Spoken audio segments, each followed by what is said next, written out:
En fait, ça fait que ça, c'est la 4e semaine qu'on avait à mi-janvier.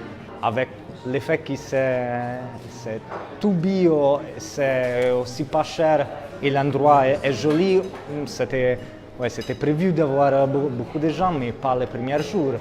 En fait, déjà la première semaine, il y avait la salle pleine presque tous les jours.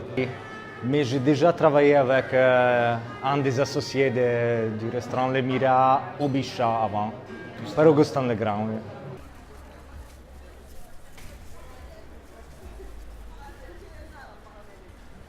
Avec le fait d'être grandi en Italie et après j'ai habité en France, en Allemagne et en Turquie, j'ai la tendance à mélanger un peu la gastronomie des différents pays. Tous les desserts, tous les entrées, les soupes sont végans. Et moi, je cherche aussi d'éviter beaucoup d'allergènes pour être plus démocratique possible, comme ça tout le monde. Mais aussi, on a l'option avec de la viande, l'option avec des œufs dans les plats du jour. Il y a beaucoup de gens de quartier, oui.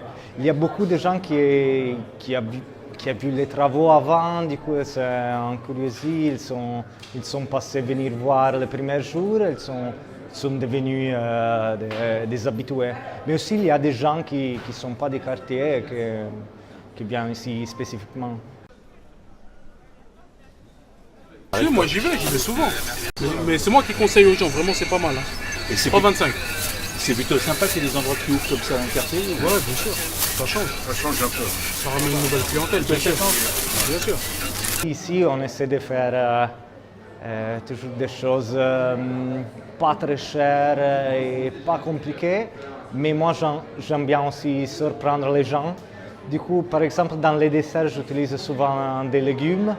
Je fais souvent des muffins à la betterave chocolat, ou j'utilise aussi des légumes comme la carotte ou les panais dans les desserts.